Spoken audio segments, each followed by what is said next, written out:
Ayatollah Ali Khamenei has ruled Iran longer than any other leader since the 20th century.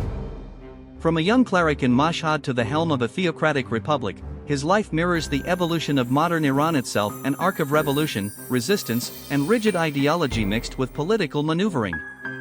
While Ayatollah Khomeini was the charismatic founder, Khamenei has been the strategic consolidator, shaping Iran into a hybrid system of republican institutions controlled by clerical oversight. His leadership has survived wars, sanctions, uprisings, and international isolation. As Iran stands at a crossroads, facing generational shifts, economic woes, and geopolitical pressure, Khamenei's shadow looms large over the future.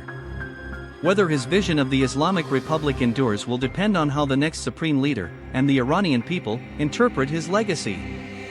Early life and religious roots. Ali Hosseini Khamenei was born on July 17, 1939, in Mashhad, one of Iran's holiest cities. He was the second son in a deeply religious family of modest means. His father, Sayyid Javad Khamenei, was a respected but not prominent cleric of Azerbaijani heritage, and his mother, Khadija Murdamati, came from a family with deep religious ties in northeastern Iran. From a young age, Ali Khamenei was immersed in the world of Sharia scholarship. He began formal religious education at age 5, studying the Quran, Persian literature, and basic Arabic grammar. By his teenage years, he had enrolled in the Mashhad seminary, studying under prominent scholars and quickly establishing himself as a promising young cleric. His deep voice, intense demeanor, and sharp intellect earned him the attention of teachers and peers alike. Unlike many clerics who stayed within traditional theology, Khamenei had a strong interest in political and revolutionary thought. He read works by anti-colonial thinkers and Islamic revivalists, especially those who opposed Western imperialism and monarchy. The life of Imam Hussein, the Sharia martyr, became a symbolic template for resistance in his worldview. Political awakening and activism against the Shah. Khamenei's political consciousness began to blossom in the late 1950s. After completing early studies in Mashhad, he traveled to the holy cities of Qom and Najaf, the centers of Sharia theology, to study under some of the most renowned scholars of the time. These included Ayatollah Hossein Borajerdi, the leading marja of Sharia Islam, and the fiery revolutionary cleric Ruhollah Khomeini. Khamenei was deeply influenced by Khomeini's sermons denouncing the Shah's regime and opposing Western domination. He became an early disciple of Khomeini's anti-imperialist teachings and began delivering political sermons in mosques, drawing the attention of Savak, the Shah's secret police. In the early 1960s, he returned to Mashhad and began preaching against the Shah's White Revolution, which included land reforms and women's suffrage. Khamenei argued these policies were Western-inspired and aimed to weaken Islam and clerical authority. In 1963, after Khomeini's arrest following his anti-Shah sermon during Ashura, Khamenei participated in protests that erupted nationwide. These were brutally suppressed. Arrests, imprisonment, and exile. Khamenei became a marked man in the eyes of the Pahlavi regime. From 1963 until the revolution in 1979, he was arrested 6 times and spent multiple years in prison or internal exile. During his imprisonments, he was subject to harsh interrogations and solitary confinement, which only hardened his resolve. He continued to write and teach in secret. He translated revolutionary and Islamic works into Persian, including the writings of Sayyid Qutb, an Egyptian Sunni Islamist thinker. Despite the theological differences, Khamenei admired Qutb's anti-Western and anti-authoritarian ideology. He also helped build underground clerical and student networks across Iran, particularly in Mashhad and Tehran. Khamenei was seen as a bridge between the older clerical generation and younger revolutionaries, combining deep religious credentials with revolutionary fervor. By the late 1970s, Iran was on the brink of upheaval. As protests intensified and the Shah's authority crumbled, Khamenei emerged as one of the key lieutenants in Ayatollah Khomeini's movement, organizing rallies, spreading Khomeini's taped messages, and maintaining coordination between clerical groups. The 1979 revolution and entry into power. On February 11, 1979, the Shah's regime collapsed. Ayatollah Khomeini returned from exile and assumed leadership of a broad-based revolutionary movement.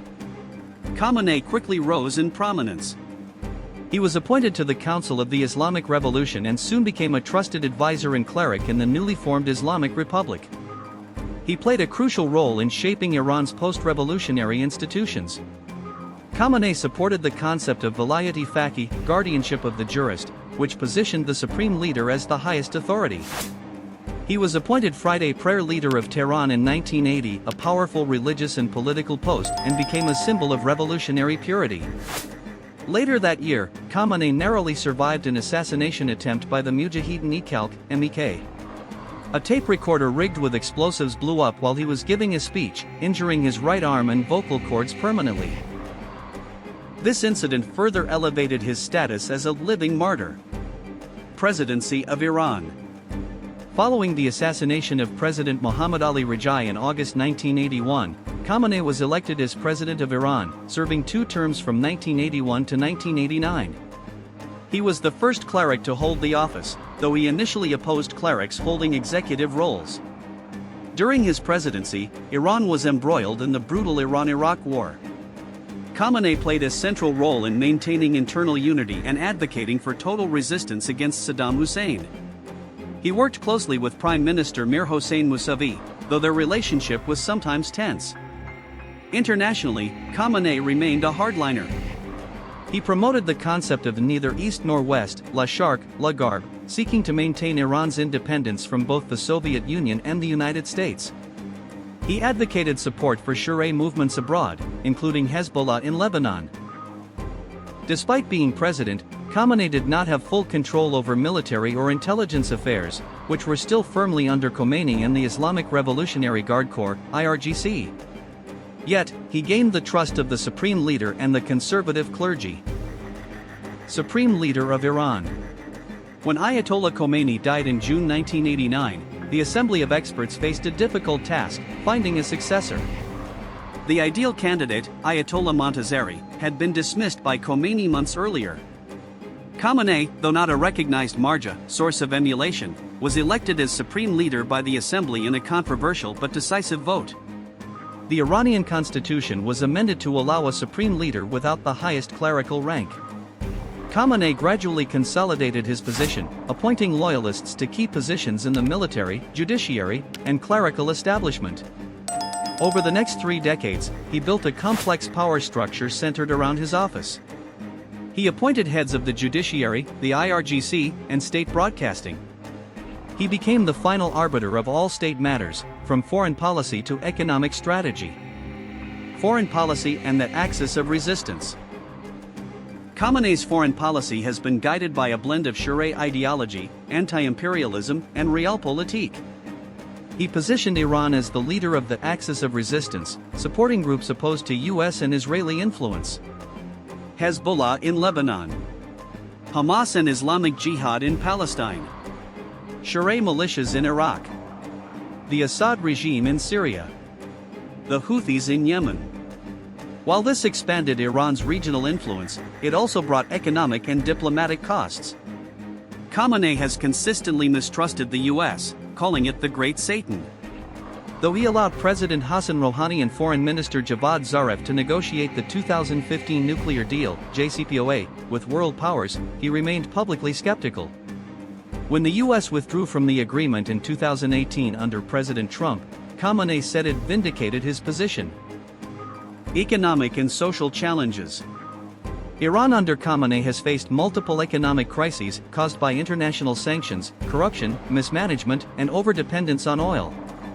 Despite ambitions for a resistance economy that reduced reliance on foreign trade, Iran remains vulnerable. Khamenei promotes Islamic economics and self-sufficiency, but privatization and modernization have been uneven. The IRGC controls large swaths of Iran's economy, from construction to banking.